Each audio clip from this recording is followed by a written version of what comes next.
अस्सलाम वालेकुम नाज़रीन, डॉक्टर दानिश रियल फोकस के साथ हाजिर है। आज आपके सैटरडे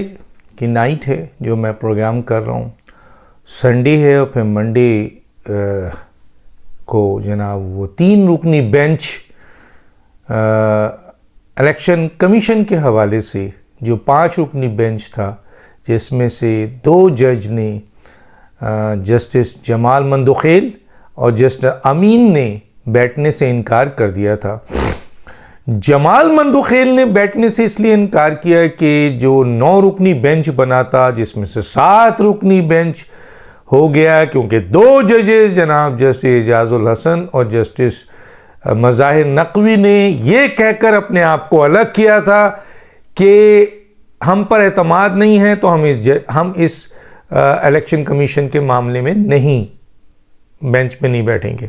चुनांचे उन्होंने अपने आप को अलग कर लिया। उसके बाद 7 रुकनी बेंच आया। 7 रुकनी बेंच में से 2 जज जनाब जस्टिस अत्तर मिनुल्लाह और जस्टिस याहिया आफरीदी, उन्होंने इस बेंच के हवाले से उसी वक्त इस सुओ मोटो नोटिस को जो लिया गया था आपके जस्टिस एजाजुल हसन साहब के एक केस में चीफ जस्टिस की तरफ आवाज़ उठाते हुए इंतज़ामी मामले के, शायद मेरा ख्याल है कोई आईजी पंजाब या डीपीओ पंजाब के हवाले से था, उस पे उसको मुस्तरद कर दिया था। गोया उन 2 जजेस जो 7 में से थे उन्होंने मुस्तरद किया और उन्होंने कहा कि जी चीफ जस्टिस का सवाबदीद है, हमें रखना चाहते हैं नहीं रखें, लेकिन हम फैसला दे चुके। जब ये सोचा जा रहा था कि नया बेंच बनेगा, रिकॉन्स्टिट्यूट होगा, न्यू नोटिफिकेशन होगी, नहीं, उसी जज को 2 के जाने के बाद 5 से उन्होंने काम शुरू कर दिया। जब 5 जजेस का बेंच बैठा और इन चीज़ों को डिस्कस किया जा रहा था, उस वक्त फैसला जो आया वो 3-2 से आया, यानी 3 जज जनाब ने फैसला इलेक्शन कमीशन के इलेक्शंस के हवाले से दिया, जो सुओ मोटो नोटिस लिया था जिसमें कहा था कि 90 दिन के अंदर इलेक्शन कराएं या थोड़ा सा टाइम आप बढ़ा लें। उसके बाद ये फैसला आने के बाद फिर ये मैटर जब इलेक्शन कमीशन ने इसे पोस्टपोन कर दिया, आइन के आर्टिकल 254 का तहफ़्फ़ुज़ लेके इलेक्शन एक्ट 2017 का आर्टिकल 58 की बुनियाद पर, जो कि उसका इख्तियार है इलेक्शन कमीशन का, और 219 जो कि इलेक्शन कराने का उसका इख्तियार है 219 आइन के आर्टिकल के तहत, तो उस बुनियाद पर एक दफ़ा फिर जो है वो पीटीआई की पिटीशन को चीफ जस्टिस साहब ने इंटरटेन किया और 5 का बेंच बनाया। उस बेंच में जो है वो आपके जब ये बेंच आगे बढ़ा तो उसमें जस्टिस एजाजुल हसन को शामिल कर दिया जिन्होंने इसको छोड़ा था। जैसे मज़ाहिर नकवी तो नहीं आए, जैसे एजाजुल हसन साहब शामिल हो गए, जस्टिस मुनीब, जस्टिस अता बंदयाल और इसी तरीके से जस्टिस अमीन और जस्टिस जमाल मंदोखेल। जस्टिस अमीन ये कहकर अलग हो गए कि जस्टिस काजी फाइज ईसा और मैंने सुप्रीम कोर्ट की एक जजमेंट दी है और वो जजमेंट ये है कि 184(3) का जब तक रूल्स नहीं बनता है, क्योंकि 184(3) के तहत सुन रहे थे चीफ जस्टिस और ये बेंच उस वक्त तक जब तक, क्योंकि ऑलरेडी पार्लियामेंट के अंदर 184(3) के रूल्स के ऊपर वहाँ कानून साजी हो गई थी, तो उन्होंने कहा कि जी 184(3) का जब तक रूल्स फाइनल नहीं होता है उस वक्त तक 184(3) के तमाम मामलात को रोक दिया जाए। और इस जजमेंट के बाद 2-1 से जजमेंट आई जिसमें जस्टिस अमीन और जस्टिस काजी फाइज ईसा ने ये ऑर्डर जारी किया, जिसकी मुखालफत की जस्टिस शाहिद वहीद ने, जो एक जूनियर जज आए थे। बहरहाल उसके बाद जस्टिस अमीन ने कहा कि मेरा यहाँ इस बेंच में बैठना मुनासिब नहीं है, जब मैं ये जजमेंट दे चुका हूँ जिसकी बाइंडिंग है 189 के तरीके चीफ जस्टिस पे भी, जजेस पे भी और कोर्ट पे भी, लेकिन चीफ जस्टिस नहीं मान रहे, उन्होंने इस बेंच से अलहदगी कर ली। उसके बाद जमाल मंदोखेल ने भी बेंच टूटा, लेकिन फिर 4 से ये आगे बढ़े, बेंच रिकॉन्स्टिट्यूट नहीं किया, बेंच टूटा, 4 से आगे बढ़े और 4 पे जमाल मंदोखेल ने ये कहकर उन्होंने भी माजरत कर ली कि जनाब कोर्ट ऑफ ऑर्डर जारी नहीं हुआ था 5 जजेस का, जस्टिस बंदयाल साहब ने सिर्फ एक शॉर्ट ऑर्डर के ज़रिए इलेक्शन कमीशन और सदर को पाबंद किया, जो कि सराहन खिलाफ वर्जी है और ये फैसला 4-3 से मुस्तरद हो चुका है, 2 वो, 2 ये, 4 और ये 3। चुनांचे उन्होंने इस पर एहतजाज किया और ड्यूरिंग प्रोसीडिंग ये सारी बातें खोल के रख दी और उसके बाद वो बेंच से अलग हो गए। तो बेंच में रह गए ये 3 हजरात, जस्टिस एजाजुल हसन, जस्टिस मुनीब अख्तर और जस्टिस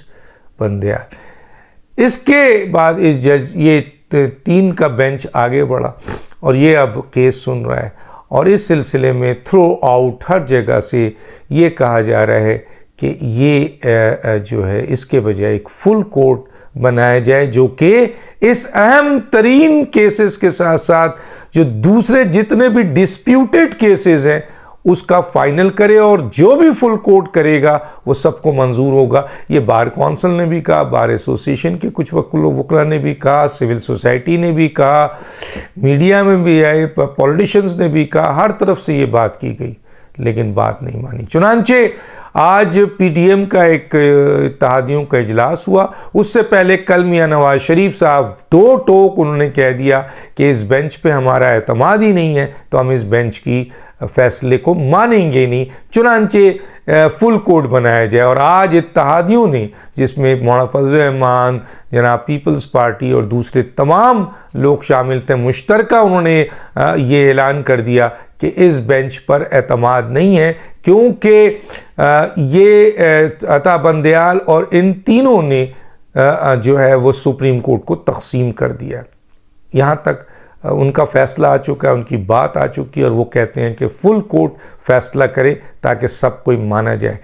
दूसरी तरफ हंगामी तौर पर जो है वो इमरान खान का इजलास शुरू हुआ है और वो अब कौम से भी शायद उन्होंने ख़िताब किया। मेरे नज़र से उनका कौम से ख़िताब अभी तक सामने नहीं आया है। बहरहाल अब सवाल ये पैदा होता है कि ऐसी सूरत हाल में जब जस्टिस बंदयाल के ऊपर वो मुतनाज़ा हो चुके हैं, ये 3 जजेस justice Mazahir Naqvi, justice Munib, justice Ejaz Hasan मुतनाज़ा हो चुके हैं। जस्टिस एजाजुल हसन मुतनाज़ा उस वक्त से हैं जब से वो आपके मॉनिटरिंग जज बैठे थे साकिब निसार के साथ, उस बेंच में शामिल थे जहां उन्होंने एक अनकॉन्स्टिट्यूशनल फैसला दिया था और वो आज तक जस्टिस एजाजुल हसन साहब मुतनाज़ा हैं, लेकिन चीफ जस्टिस उनको बैठाते हैं अपने हर अहम तरीन कौमी मामलात के केसेस में। जस्टिस मुनीब पर भी इल्ज़ामात आ चुके हैं और जस्टिस आपके मज़ाहिर नकवी पे तो बाज़ाफ्ता इस वक्त रेफरेंस है, 3 रेफरेंस और हलफ भी दाखिल कर दिया गया है। लेकिन 209 आइन के आर्टिकल 209 के तहत चीफ जस्टिस का ये फ़र्ज़ है कि वो आर्टिकल 10A के इंसाफ मुहैया किया जाए जो भी कैंडिडेट है और नज़र भी आए। तो 209 का वो इजलास सुप्रीम जुडिशल काउंसिल का नहीं बुला रहे हैं, जिससे ये बात साबित हो रही है कि चीफ जस्टिस मज़ाहिर नकवी की किसी न किसी तरीके से भरपूर हेल्प कर रहे हैं और सपोर्ट कर रहे हैं और इस 3 रेफरेंस को उन्होंने डस्टबिन में डाल दिया। ना सिर्फ इस 3 रेफरेंस को बल्कि बुनियादी हुकूक जो आइन ने दिए हुए आर्टिकल 4 और आर्टिकल 24 उसको भी डस्टबिन में डाल दिया है और 10A जो कि इंसाफ की और फरामानी की बात करता है, चुनांचे उसकी भी इन्होंने खिलाफ वर्जी की है। ये खिलाफ वर्जी चीफ जस्टिस साहब जस्टिस मज़ाहिर नकवी से अपने ताल्लुकात को जो ताल्लुकात है उनके, वो इन बातों से इस्टेब्लिश होता है और ये इस्टेब्लिश हो रहा है कि जस्टिस मज़ाहिर नकवी की करप्शन को आपके बचाने के लिए चीफ जस्टिस आइन के आर्टिकल 209 के तहत सुप्रीम जुडिशल काउंसिल का इजलास नहीं बुला रहे। और ये कि ना सिर्फ नहीं बुला रहे बल्कि उन्होंने 2 जगह ऐसे रिमार्क्स दिए। एक तरह तो वो उन्होंने सुप्रीम जुडिशल काउंसिल का इजलास ये फैसला करेगा कि मज़ाहिर नकवी बेकसूर हैं या मज़ाहिर नकवी गिल्टी हैं, लेकिन चीफ जस्टिस ने इससे पहले ही मज़ाहिर नकवी की हिमायत में कि सब जाली है बयान दे दिया। हालांकि हुकूमत बार बार ये कह रही है और वज़ीर आज़म ने पार्लियामेंट में खड़े होकर कहा और सिविल सोसाइटी ने, इवन बार कौंसिल जो कि आईनी बॉडी है वकला की, उन्होंने खुद रेफरेंस दाखिल किया है और उन तमाम चीज़ों को रखा है जो कि इनके खिलाफ जाता है। लेकिन चीफ जस्टिस मज़ाहिर नकवी को इस तरह डिफेंड कर रहे हैं जैसे वो खुद अपनी क्राइम और करप्शन को, तो ये ताल्लुक़ बहुत सॉलिड है। जस्टिस एजाज उल हसन का ताल्लुक़ इनके साथ सॉलिड है कि ये वो अनकॉन्स्टिट्यूशनल फैसले में थे और इनको हर जगह लाया जा रहा है। अभी वो खुद हटे थे फिर लाया गया। जस्टिस मुनीफ के ऊपर भी जो इल्ज़ामात हैं संगीन है, इसके अलावा उनको बैठाते हैं। यही वो ग्रुप है जो कि पाकिस्तान के अहम तरीन आइनी, सियासी, कौमी सलामती के सारे केसेस सुनता है और फैसला करता है। और मैं पिछले व्लॉग में बता चुका हूँ कि किस तरह का ये बेंच कॉन्स्टिट्यूट करते हैं ताकि इनका फैसला अक्सरियत में रहे। अब जबकि चीफ जस्टिस साहब कई मायनों में 5 जजेस के हवाले से उनका जो ऑडियो आई थी पीआरओ के ज़रिए, जो ऑडियो आई, जो उन्होंने फैब्रिकेटेड ऑडियो थी, उसमें वो रेफरेंस बनता है। फिर ये जो 4-3 का फैसला हुआ, कोर्ट ऑर्डर नहीं हुआ, जिसको ओपन कोर्ट में जस्टिस मंदोखेल ने इनकी इस अमल को जो है वो मिसकंडक्ट कहा और इस सूरत हाल में भी इनका रेफरेंस बनता है। इसी तरीके से मज़ाहिर नकवी और इन तमाम चीज़ों के हवाले से चीफ जस्टिस का जो है वो रेफरेंस बनता है। अब सवाल ये है कि एक ही तरीक़ेकार है, या तो चीफ जस्टिस साहब रिज़ाइन करें, इस बेंच को से अलग हों और एक नया बेंच बने और वो फुल कोर्ट हो और उसमें चीफ जस्टिस साहब बैठना चाहें तो बैठें, नहीं बैठना चाहें तो नहीं बैठें। एक फुल कोर्ट हो जो इन तमाम चीज़ों को देखे। इस सिलसिले में हुकूमत वक्त के पास आइन का सदारती ऑर्डर 1970 है 27 का 2 के चीफ जस्टिस को जबरी रुख्सत में भेज के वो सीनियर तरीन जज के ज़िम्मे ये जिम्मेदारी लगाएं कि वो एक फुल कोर्ट बनाएं और फुल कोर्ट में चीफ जस्टिस के कंडक्ट को भी और बाकी तमाम चीज़ों को रख कर फैसला लिया जाए। अब सवाल यह है कि चीफ जस्टिस अपने आप को इस बेंच से अलग करते हैं, चीफ जस्टिस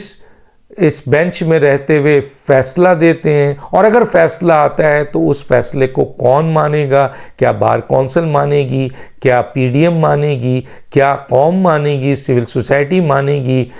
मानेगा कोई या नहीं मानेगा? दूसरी तरफ इमरान खान साहब ने जो एक हंगामी आपके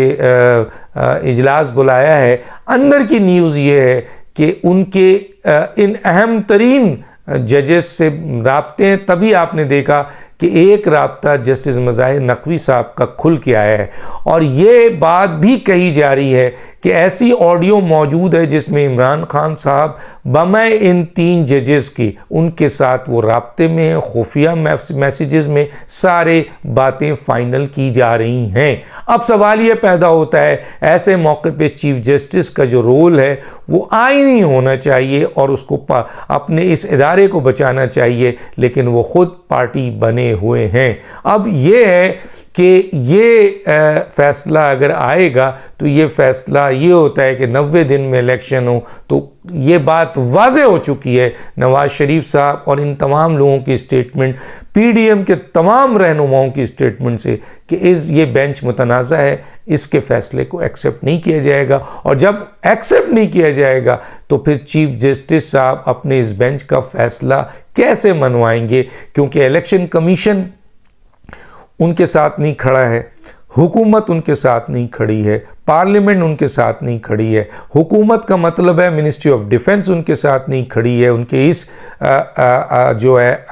डिस्प्यूटेड फैसले पे और आपके हुकूमती जितने भी सिक्योरिटी फोर्सेस नहीं खड़ी हैं, फ़र्ज़ करें कि अगर हुकूमत इनके इस अनकॉन्स्टिट्यूशनल फैसले को, डिस्प्यूटेड फैसले को नहीं मानती है और चीफ जस्टिस साहब अपने इख्तियार को इस्तेमाल करते हुए फ़ौज को बुलाते हैं, तो उस वक्त मिनिस्ट्री ऑफ डिफेंस सामने आएगा जिसके ज़रिए फ़ौज आ सकती है, क्योंकि अब फ़ौज बराह रास्त किसी मामले में इंटरफेयर नहीं कर रही है, बल्कि वो आइन और कानून के तहत चलेगी। यानी मिनिस्ट्री ऑफ डिफेंस उससे कहेगा तो उन्होंने आगे जाना है, और मिनिस्ट्री ऑफ डिफेंस के वज़ीर आज़म को भी मिनिस्ट्री ऑफ डिफेंस को कहना पड़ेगा, इसी तरह सुप्रीम कोर्ट को भी। तो चुनांचे मिनिस्ट्री ऑफ डिफेंस इस वक्त भी हुकूमत है, तो चुनांचे ये मामला कहाँ जाएगा। एक और बात जो आखिरी में जाते जाते कह दूं, जो हालात नज़र आ रहे हैं वो ये है कि अक्टूबर में भी मुझे नहीं लगता, बल्कि मुझे छोड़ें